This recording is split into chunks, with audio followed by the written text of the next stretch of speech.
Welcome back, everybody. It's time for episode 6 of the Rhett Sheffield experiment, an undrafted quarterback who was a 47 overall on day 1.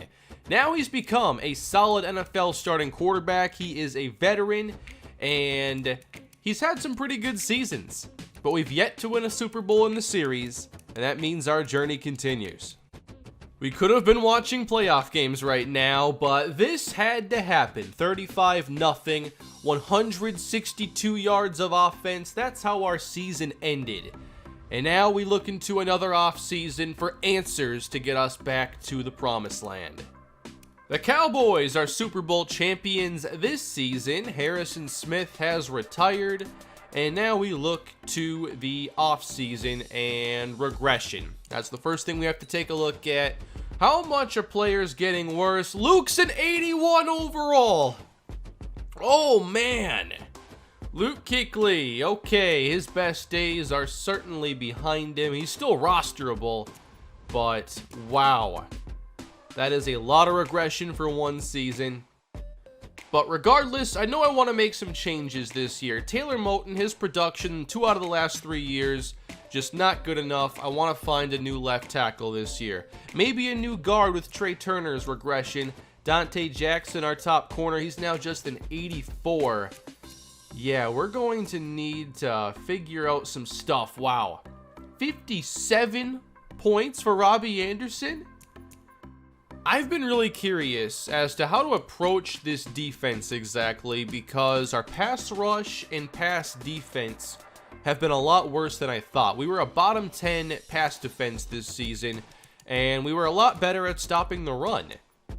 We did do a pretty good job when it came to points allowed, but I still think that I have to move on from at least Brian Burns this offseason. It's not getting the job done. I don't have a lot of major decisions to make here if I just say that we're not going to try getting Burns under contract. There's still Daniel Finney, though. We drafted him here in this series. 90 finesse move, top 5 at his position, but the sack production, it's not really special. Do I want to move on from both edge rushers at once, though? Not if I don't have to. I think I want to keep Finney.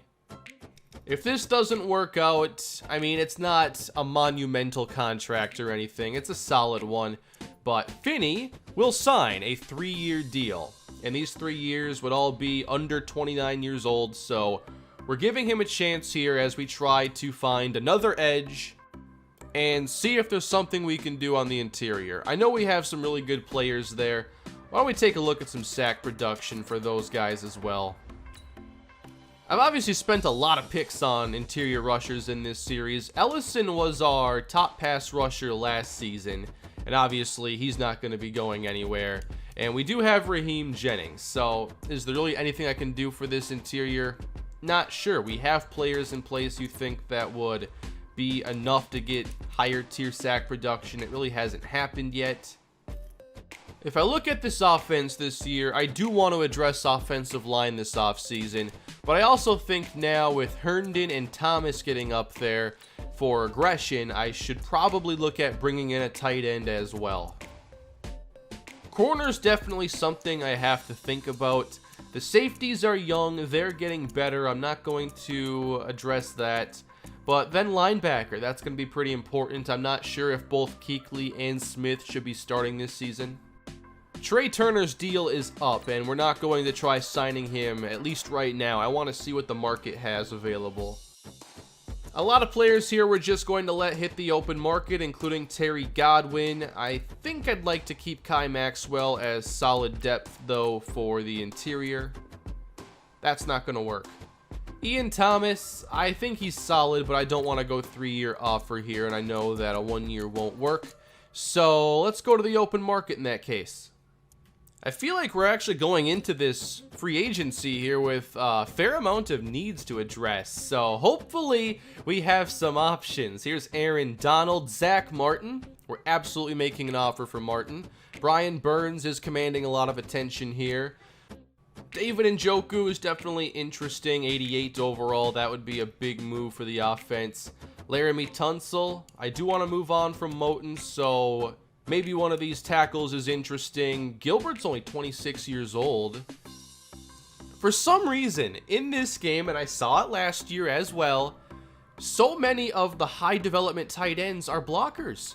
Levi Thompson, 81 overall, with 69 speed, 63 catching. Then you have Eric Holloway. He's a superstar. 68 speed, 60 catching. So let's try to make a deal then with Zach Martin. I would love to have him and Travis Frederick here. Any other ex-Cowboy linemen want to come to the team? I want to give an offer here to Warren McBride. I like that he has the good strength and run pass block combo. He's a little lower rated than a lot of the other tackles on the market, but he's also only 25 years old. So we could potentially get a nice 3-year deal here and not have to go too expensive at this spot. Let's go 3 years, 8 and change, and see if we can add a new tackle with some upside. Lindell Stanton is one of the better edge rushers available in this offseason, although I'm more interested in a 1-year contract. So I would go right about $8 million or so if there's no one with a bid right now. We'll see if that works. I'm also going to give an offer here to Malik Jefferson. We have to address off-ball linebacker, and Jefferson's at least a good run stopper. And I want to make sure we have some good run stoppers so we're not struggling in run defense. That's one of the quickest ways it seems to lose in the simming. Gonna do a 1-year deal because I'm not totally sold, but I'd like to bring him here for at least the season. I didn't see Tampa had made an offer though, so I might have to get a little bit higher here and see if we can make it happen on just a 1-year deal. I'm not going to go higher than that. If we miss, that's okay, but it's already going to be a pretty big contract. That's 5 offers so far. Here are all the points, by the way. I think we have a shot to win at least 4 out of these 5. Rejected by Jefferson, Zach Martin, but accepted by McBride. All right. We lose out on Zach Martin. That really hurts the offensive line prospects for this coming season. But we did address the other tackle spot by getting Warren McBride, so that's something. Martin gets a 107 to go to LA. We had the 108 bid. The Bucks get Brian Burns, so now we play against him. We'll see if his production steps up. Did not give a contract offer to Njoku. I probably would if I knew I wasn't going to get Zach Martin, but that's just the way it goes. You got to pick your spots in the first part of free agency. Tunsil to the Rams. Malik Jefferson got a better offer. That's a 101 bid, 3-year deal. I don't think it's a good contract at all. So it's hard to be mad when you lose to a team that gave a bad contract. I think that's too much for an off-ball linebacker that doesn't cover well. That means we are still in the guard market. There is Joel Bitonio, former Panther Andrew Norwell, but I think I'm more interested in either Joe Howell or Gabe Van Buren, who's only 26. I love the idea of a player still being able to improve, but either way I have to compete here. So I think the smarter way to go would be to try to get Van Buren because the upside's a lot higher. I'd like to sign Van Buren, though, if possible. Only 26 years old, still solid. Would be able to forget about this spot, hopefully, for 3 years. I would definitely like to make that work. I love when all of a sudden a player gets a really competitive market. We had the 10th bid. Out of nowhere, Truman has 10 bids. We're out. Lindell Stanton. I might have to up this one, though. Edge rusher is still important. I should check my draft board, though, and see just the full landscape of this draft. Oh, yeah. After a while, I turned on auto scouting because, like, after I scout for, like, 15 weeks, I've already found out all the information I need about those key positions, but I have to turn it back on so I can see my board in the offseason. Just for some added receiver depth, I'd like to make a 1-year offer here for Kevin Dawson. I don't think he'd be any more than a number 4 receiver right now. I thought about maybe signing one of these blocking tight ends. I don't think it would hurt, but now they have high bids, so I'm out. I will give an offer, though, to Barry Rainey, speedy, good hands, decent route running at the position. It's just his blocking that's holding back his overall. I'd love to bring him here. Maybe even a 3-year contract. Let's go $2 million a season. I feel like for Stanton, I'm going to stay put with a 1-year deal. I'm just going to try to make it a big one that can outdo the Cleveland offer here. Let's take away from salary, put more into bonus. Let's go big for 1 season.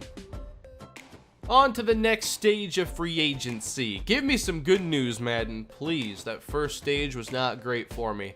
We end up rejected by Van Buren, accepted by Rainey, declined by Stanton. That's not what I was planning on. A lot of losses here in free agency. Guess I have some 5th-year options to consider now. Raheem Jennings, that is a big yes, but he brought almost no value to this team last year. I'm going to keep him around. We have some good defensive linemen. Eventually, someone's got to have that highly productive season, you'd think. Matthew Whitaker, the safety. Yeah, let's go for it. Why not? I think we have the cap space to pull it off. We don't have a top-paid edge rusher anymore. Luke Kuechly's money's going to be off the books. Dante Jackson's probably going to be off the books. So I imagine we'll be able to find the money to make it work. I guess my other option here is, do we just try Moton at guard and see if that changes things? I already brought in a new tackle. That's McBride. He's going to play on the left side this year. Or I could put Snow there, whichever. I think Brendan Young is going to become a starter this year. I think he has a lot of upside as well. And I think what would be best is if I played him at inside backer. I could look at moving Kuechly outside. I mean, I don't care about him getting better any longer, and he can still be one of our 3rd down backers if I need to. Martinez is a really good run stopper. His coverage isn't quite as good, so that's one route to go. I could leave linebacker alone in that case and just look at depth. Everybody I give an offer to all of a sudden gets really high bids. We have $40 million cap space, and I really haven't been able to put it to use because we keep losing. I am going to give an offer to Lucas Blanton. I'm not sure if he's going to be our starting end, replacing Brian Burns, but at the very least, he has a good skill set for pass rushing, a little bit of run stopping value as well. So maybe I'll actually get a deal done here. I'm also going to give an offer to cornerback Julian Stokes, who is a really good zone corner, not very good in man coverage. Those might be the last offers I make here for free agency. I do have some XP to spend. I already had offensive line free agency influence and still lost 2 of those battles. Accepted, we have Derek Carr as a new backup quarterback. We do sign Blanton and Stokes. Dawson goes to another team. And we do have trade offers for Taylor Moton. So I've talked about him maybe being starting guard this year. And the trade offers would be about a 3rd and 4th round pick. But the draft slots would be prioritizing like future picks, obviously. So what I think I'll do is if I trade Moton, it's going to be after the draft and not before. I'm also glad that I made the move I did at tight end because it's not a great tight end class. We do have a blocking tight end here, and I assume he might have one of those high development skills, but I'm not going to be drafting him if he actually goes 1st or 2nd round. Here's what we have right now. I think the offense could play week 1 pretty much like this. I just moved Moton to guard, hope that we could have better luck this year in terms of sacks allowed. But overall, personnel-wise, I think the offense is pretty set right now.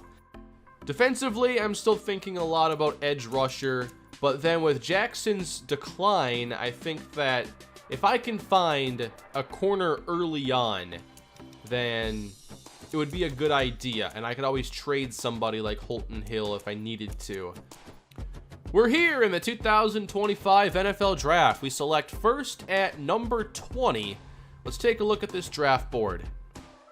I just talked about corner. This is a very good corner class. but how early will they all go? With a player like Daniel Monroe, I'm really interested. He's projected late, his talent's early. So does he just go at like 15? Split the difference there between the values? Rashawn Hickson, early round 1 talent, late 1 projected, and a really nice top 3. There's Amari Flanagan as well, mid projected, early round 1 talent. So many good corners. How do you have 4 early round 1 corners in one class? What about edge rusher? How strong is that? Well, Joseph Logan is pretty good. He's 21 years old. Early round 1, though, he will go pretty quickly, I'd assume.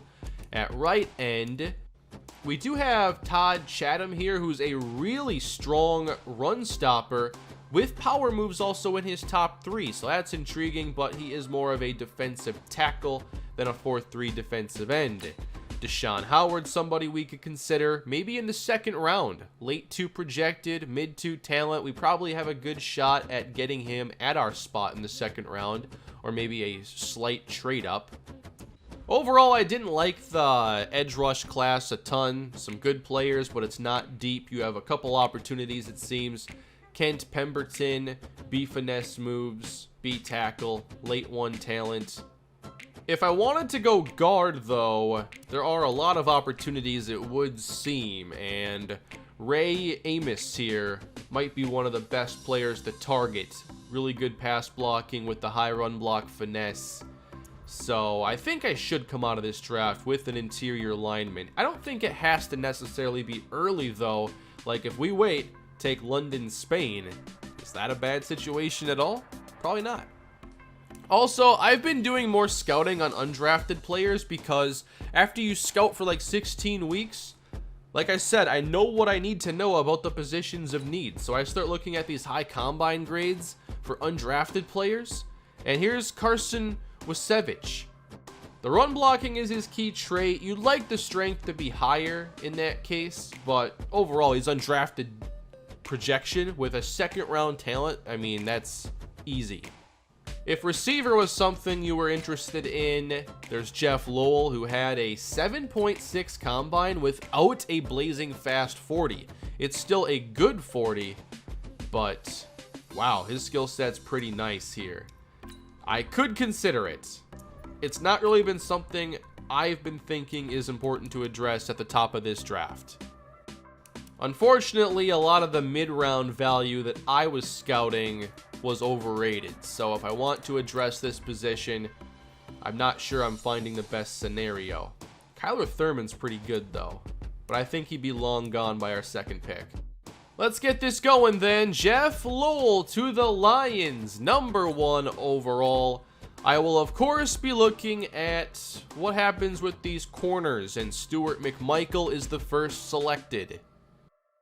Otis Bernadou. Okay, 3 picks in, 4 picks in, only 1 corner. That's pretty good.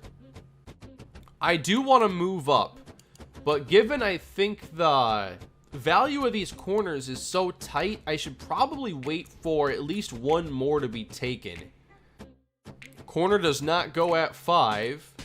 Center goes at 6. Titans go Ty Randall, so the corner value is still there at 8. Receivers are going quickly. I did not think that's how this draft would go. Jarrett Hakeem off the board, and there are still very good corners available getting out of the top 10. This is weird. I was totally ready to trade up, and maybe at some point here I need to, but if I want to get up to the top 10, I'm looking at giving up the 2nd round pick, and that's why I wanted to wait. I'd rather have maybe the worst of the upper tier corners and still have my 2nd round pick than the alternate reality there. Amari Flanagan goes. He had the good combine, I believe, so there are still a couple options. I might be able to stay. Rashawn Hickson or Daniel Monroe, then that's the debate here. 23 years old, man cover for Monroe, whereas Hickson is more of a zone corner, and he's 22 with a really good combine. I do want Hickson more. He had the better combine, and I think that with him being younger, that's also a plus. So let's see what it would take to make a move up to 14 now. That wouldn't be too aggressive. More than I wanted the trade, so let's move past Buffalo. They go safety. Okay, corner wasn't in their top needs. Corner is on the top needs, though, for San Francisco, so I think this is the spot to move up. Can I get this done for just my 4th round picks? I have some extras there, but I think it's still going to take that 3rd. This is not able to get it done. That is our best 4th and our 3rd round pick. I don't want to give up the 2nd. I think they're going to take the corner I want, though, and that's the problem. But that, to me, is just too much at this stage. Wow, are you kidding me? They didn't go corner? 64 overall Cliff Darby? Unbelievable. But now here's Tampa, and I'm not trading with a division rival here. And they go Rashawn Hickson. So that means Daniel Monroe is the player that I'd be targeting then in that spot. And I think it's probably the best route for us to go. So I didn't want to give up the 2nd round pick and maybe more to move up 4 spots or 5 spots, whatever it was. Hopefully I can make a move here that's not ridiculous. Cornerback is the Texans' 2nd need, so it has to happen now. For 2 4th round picks, we can't move up 3 spots. I'd still have to look at giving up the 3. Well, there you go. A 3 and our latest 4. If I didn't trade up, I wasn't getting him. The Texans were probably set to take the corner right there. So it had to be done to get a player of this caliber. But at least I know that I tried to give up a 3 and a 4 to get the other corner I wanted more. I tried. Wasn't willing to give up the 2nd round pick, though. Daniel Monroe is our selection. He's still a very high rated player, but I'm guessing that the other corners had some hidden development. Unfortunately, normal dev, 23 years old for Monroe, but let's not ignore the fact that he is a 75 overall. We're able to add him, and he has plenty of upside regardless. That was a ridiculous 1st round, though. I cannot believe I could not move up with that other trade attempt. All right, let's get to the 2nd round and see what's next for us. There goes Ray Amos, one of the best guards, 76 overall to the Falcons. Kent Pemberton is off the board. He did have late 1 talent at edge rusher, 71 overall. We're 11 from our spot. An edge rusher is what I was thinking about. Already gave up a 3 and a 4. If I want to move up, I might be looking at giving up the rest of my 4s. I'm looking at 2 players I like here. Deshaun Howard, 21 years old, really good speed, and a finesse rusher. And there's Delonte Beckwith, who is also a finesse rusher. Not quite as speedy, 21 years old. Really good agility. So at this stage, I'm not thinking there's a big gap between these 2 either. So I should wait for one to go. That was my approach in the 1st round. And there goes Deshaun Howard. So now I'd have to trade with Buffalo. It took a 4 and a 5 to move up 6 spots. But we do move up again. And we can now address pass rusher. Our pick is Delonte Beckwith, early 2nd round talent, just 21 years old. And he has normal dev, 69 overall. So the values are good. We don't get lucky this year in terms of development. My luck was due to run out there regardless. The strength is actually adequate too. That's pretty interesting. Not going to be a power rusher, but I think that's at least a little helpful. We're trading out of our other 4th round selection for a 4th rounder next year instead, just straight up. I'm going to select Carson Wisevich here. He's the only player left on my board in the 6th round. 69 overall, normal development. So another good value pick. Might just be a backup lineman, but probably a pretty good one. With our final selection, we're going to select Gordon Thurman, a punter. I need a new punter, and if this pick works out, then that's great. 69 overall, and I think 90 kick power, 78 kick accuracy. That's not too bad. I just had a 4-player draft class. When have I ever done that? Especially when I had 3 4s to get in. I had like 9 picks, but I traded up twice, traded out once. It's not what I wanted to have to do. And I would prefer that if I end up going that route that I get like some hidden development or something, but I didn't get lucky enough there. I had a 1st and 2nd round pick and then a 6th and a 7th. I never do this. So I probably should have tried to move up before the Bucks to get Hickson. It would have taken my 2nd round pick, which maybe in hindsight I could have made work because I could have tried moving up the 3 into the 2nd round with all those 4s. Regardless, we got a good corner. We got a young pass rusher. So not much was going to change there probably. Here we go. This is nice to see here in preseason. Travis Frederick now mentoring Tom Wallner. We get that pass block power boost here. That's pretty cool. Wasn't expecting that. So how did preseason go? Well, looks like Sheffield had pretty good numbers here. I made sure he got a lot of playing time. I know the beginning of these episodes, they don't feel like they're about Sheffield, but that's just me trying to build the team around Rhett Sheffield. And I know last year, he was actually for much of the year playing at a lower overall than the previous season because in the prior year where we did actually a pretty good job, he had a morale boost. So he was a 74 overall, whereas now, after morale gets normalized back to 50 to start the season, you got to re-earn it. McCaffrey did a pretty good job here in preseason. That's awesome to see. Let's go to receiving. I was wondering if we'd see production from Barry Rainey. With his speed and his hands, I wonder if he should even be a backup on the team. It might be worth seeing what he can do as the starting tight end. Let's see sacks allowed here. Carson Wasevich, not ready. Not yet. And then a few sacks allowed here for the starters and everybody else. Defensively, Brendan Young led us in tackles. I am having him take over for Luke Kuechly right now. Kuechly's going to play outside. They're still going to both play a lot. And then I wanted to see which edge rushers would produce in the preseason. I do have our 2nd round pick, Delonte Beckwith, as a focus player. Unfortunately, he did not get much production here in the preseason. And with 3 sacks in these games, I'm going to start Lucas Blanton. Daniel Monroe had a pick, by the way. I would like to get him some playing time early on. Here's our team going into the newest year of the series. Rainey starts at tight end. Can't wait to see if his production carries over. The offensive line has been changed a bit.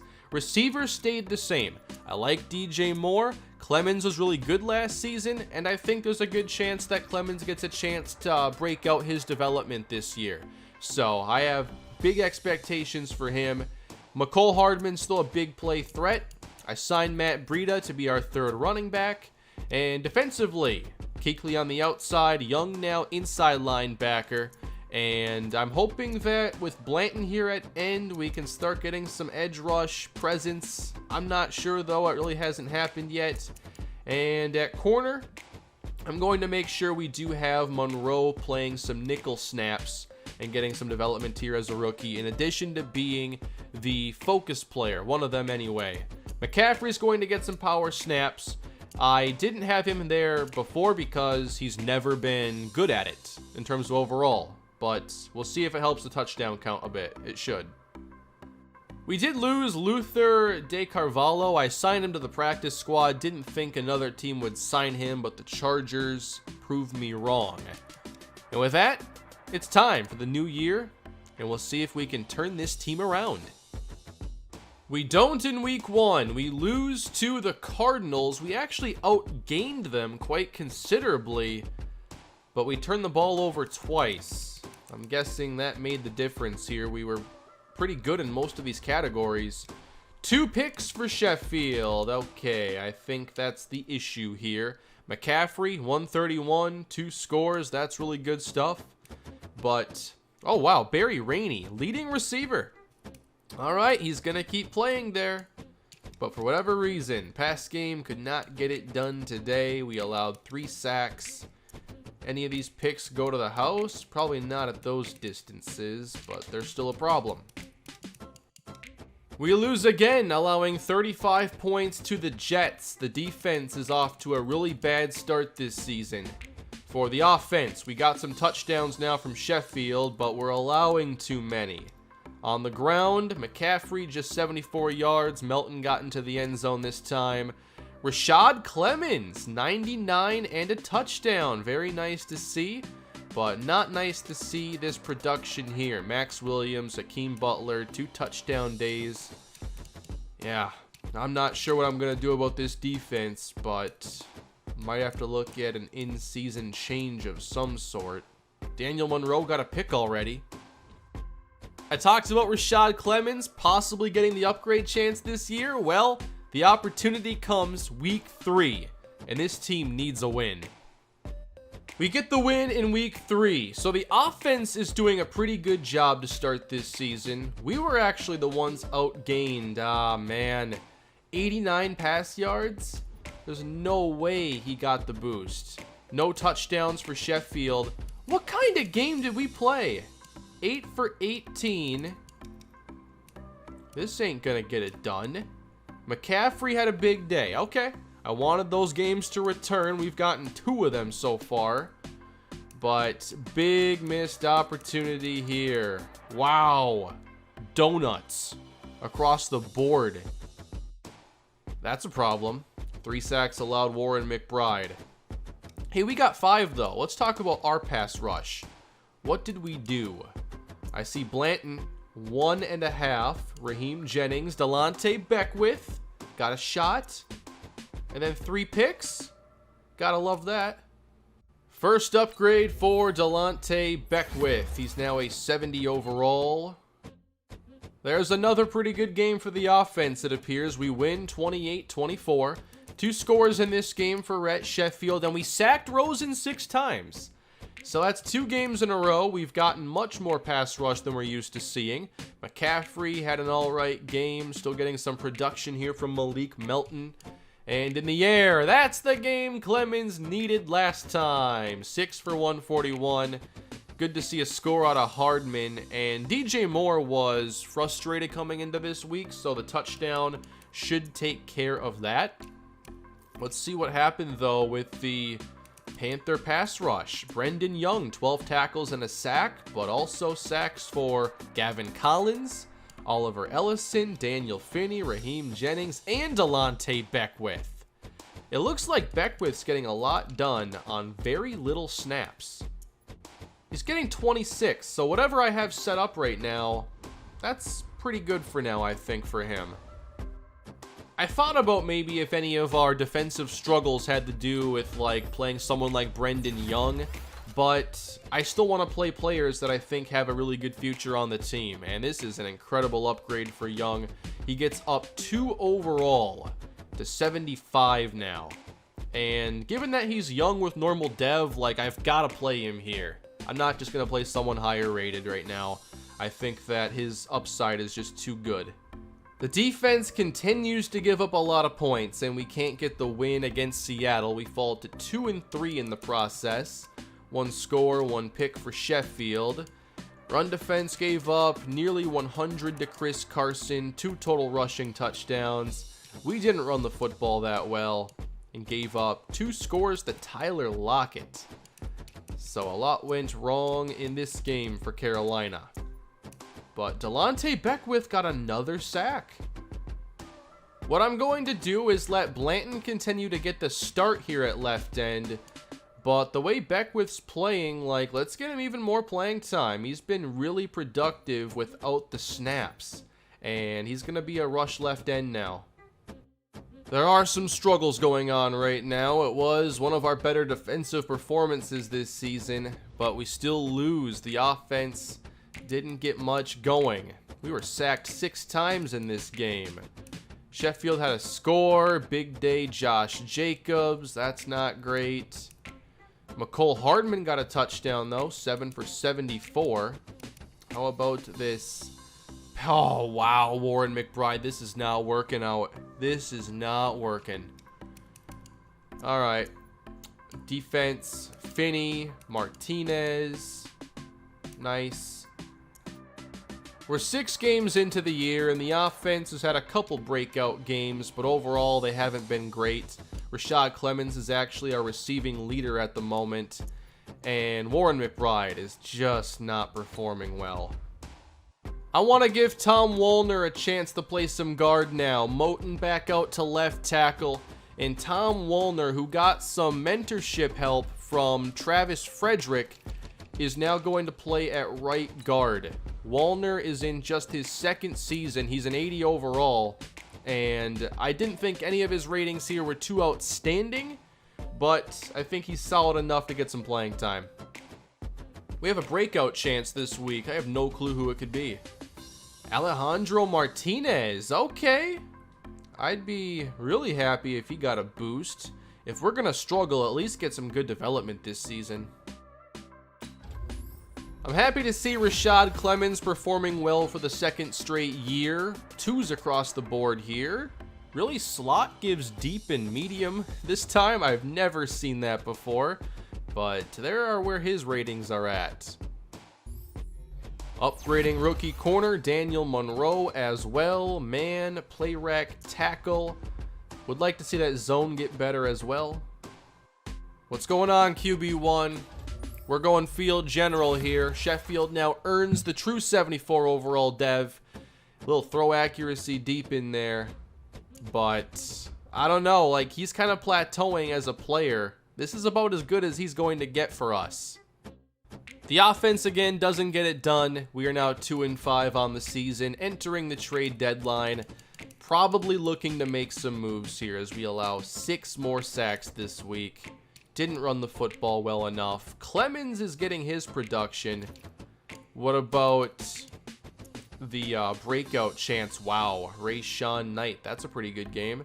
Daniel Finney had 2 sacks. Good to see some of our pass rush getting better. But we had the breakout chance for Alejandro Martinez, but he certainly didn't earn it. Upgrading Beckwith again, up to 71 overall. 2 finesse moves on the boost. And so far he has 3 sacks. That's not too bad considering the lack of starting playing time for most of the beginning of the year. Maybe he has a chance at Rookie of the Year. That'd be one way to salvage this season. These players have expiring deals after this season is done, so we can look at trading some of these players at least to maybe help out our future. We have traded Travis Frederick. I think he has a good chance of retiring after this season, so we trade him to the Dallas Cowboys for a 2nd round pick. They wouldn't do it for a 1. We have now traded Dante Jackson, another player that's getting older, and he just had a decent bit of regression.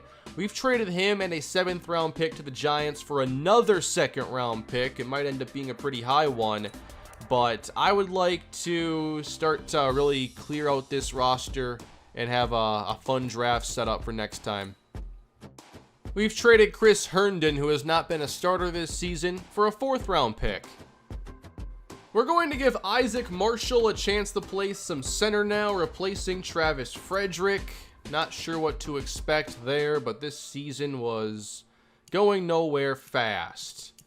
And I don't think I'll make any other starting changes beyond making Monroe now an every down player in the secondary. Oh, come on. 27-0.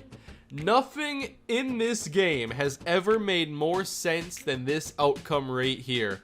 This 2-5 team, we just traded away 3 players, and we come out flat against the 6-1 Falcons. We never had a chance. Cam, 3 touchdowns. Hope you had a fun day. We sure did not. Wow. I can't believe we won a game. This team has been horrible. But somehow we do get our 3rd win of the season. 1 touchdown for Rhett Sheffield. That has not been a great season for him, or really many players on this team. I think Clemens is having a pretty good year. He did not get a touchdown, but 69 yards receiving. We'll take that. The offensive line has had their struggles. And defensively, thankfully, like, some things have gone well here. We have been getting some better pass rush in some cases, but it's not really mattering much. Oh yeah, we're going full game plan. We are preparing over rest. It doesn't matter. All the XP, please. What do I get now? 600. We dropped this game to Tampa. We had identical records, and now we're probably last place in the division. Jameis Winston, 3 touchdowns. Sheffield picked off twice. McCaffrey just hasn't been able to get it going this season. Barry Rainey, though, 13 catches. That's what the rest of this year is about. Players like Barry Rainey getting development upgrades, hopefully. I mean, that's probably unlikely, but at least some extra experience. It's something.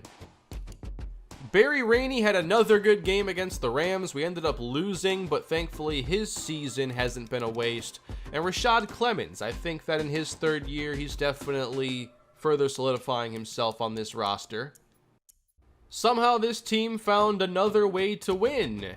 So we have 4 victories now on the season. Sheffield did throw a touchdown in this game. McCaffrey, 87 yards rushing. McCole Hardman had one of his better days. And Barry Rainey keeps producing. He might be like our 2nd or 3rd highest producing receiver this year. 3 sacks for Ellison, 2 for Finney, 1 for Gavin Collins. So I guess some things are going okay. Barry Rainey, 77 overall. Here's the vertical threat upgrade. We get catching, short route running. Like, he's a solid receiving tight end. Why not just let him get this opportunity? He's already making the most of it. 26 years old. What was that contract I gave him, by the way? 3 years. I'm glad I did that. We lose badly to the Saints, 42-28. Sheffield intercepted 3 times in this game. I wonder if he'll have more picks than touchdowns this year. I think it's possible. DJ Moore, 101. That's not bad. McCole Hardman, that's a 2-touchdown day. All right. Delonte Beckwith, 2 more sacks. I think Rookie of the Year is certainly possible for him. Good to see some production at least. We have a breakout chance here. Wow, DJ Moore wants to move to X Factor. There's no way he does this. Meanwhile, Delonte Beckwith, he's now up 4 overall in his rookie season. Not bad. I think that he's actually been a lot better this year than I expected. Brendan Young, it's a season of developing for him, and he should be even more prepared for the inside linebacker spot next season. Hopefully this actually helps out some of the short route running for Rashad Clemens, but he's been productive again this season. When it comes to re-signing, there are some players I'd like to get some deals done with. We have plenty of cap space looking forward. So we'll begin with defensive tackle Oliver Ellison. But I'm more interested in a 3-year deal if we could get it done. That would take him all the way to age 29. And yes, the deal is done. Cal Serra has been pretty inconsistent. He's allowing a lot of sacks this season, but I don't know. I want to keep him around, but do I want to at $10 million a year? That's the issue. The fair offer worked, so we do get a deal done with Serra. Malik Melton, I think, is a very solid backup running back. He's been productive behind McCaffrey. Love to keep him here for 3 more seasons. That works out. 1 more year of Luke, I gotta see the regression. It could get really bad this coming year, so I'm not going to make anything happen there. DJ Moore had no catches in his breakout opportunities, so that obviously wasn't successful. We lost badly to Buffalo, by the way. We've already solidified last place in the division, but Sheffield gets a 3-touchdown day against Tampa. We did not run the football well. Rashad Clemens got his production. McCaffrey did in the air. So did Barry Rainey. McCole Hardman scored. How about the defense? I want to see this Rookie of the Year campaign continue.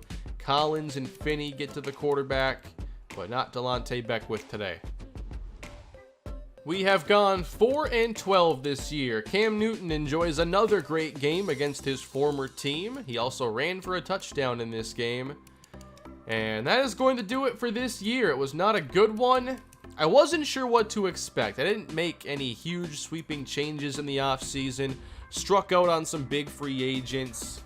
And I still feel like I'm developing a lot of young players on this team. So a 4-12 year, I definitely thought that was possible. So where does that leave us then for the draft, you might wonder? How about the number 1 pick? We can take anybody we want. Cam Newton's only a 75 overall, but he's back in the Pro Bowl this season. And Leno here, he was a rookie. I think he was the first quarterback selected. He goes to the Pro Bowl. Not expecting to see much from our team here, but I just take a look anyway to hopefully be surprised. But I have yet to be surprised. So I got a lot of work to do this coming off season. Obviously, we're getting close now to Sheffield's regression. That's scary to think about. Like, he's only a 74 overall quarterback to begin with, and now you're telling me he's going to get worse, and I've got to figure this out? Well, looks like next year is my last chance before regression kicks in. We can probably get him to 75 overall, but after that, I don't know what to do. It's going to be an even greater challenge at that stage. So I better figure out what to do this offseason. Definitely going to look at this offensive line again. We need some top tier talent, I think, on the interior. And we'll go through stats in a moment. But I feel like at receiver, it's not super important to address. If the right opportunity came about, then maybe. And then defensively, while things have been rough, I do like that we've been able to develop Beckwith a bit. We have some younger corners that are getting some playing time. Monroe, I'm pretty sure he played a lot. I made him cornerback 2 at one point. We had 2 young safeties. I'm not really sure what I think of Whitaker. I don't think we're seeing a lot of splash plays from him. He's simply a high-rated player. But in his 4 years, he has 2 sacks and 1 interception. So how valuable to the team is he? We were 25th in points this year, 32nd in points allowed. Yeah, we have to focus on the defense, that is for sure. Here are the stats though. Rhett Sheffield, 18 touchdowns, 14 picks, sacked 56 times. I wonder if that sack count is a career high. It definitely is. But we also traded away Travis Frederick 7 games in. McCaffrey did his normal thing here. He ran for a fair amount of yardage, had a couple breakout games, and then a lot of games we couldn't get it going. In the past game, Rashad Clemens is your leading receiver this season, but we had 4 players over 650 yards. I like Barry Rainey and what he's bringing to this offense. McCole Hardman, I think, is solid, but I'd like more big plays. We're not getting a ton of them. You don't get much in the simming, so when you eventually get some, it's definitely a big deal. But that was 2 years ago that was happening. Bart Snow allowed 14 sacks, Calcera 11, Moten 10.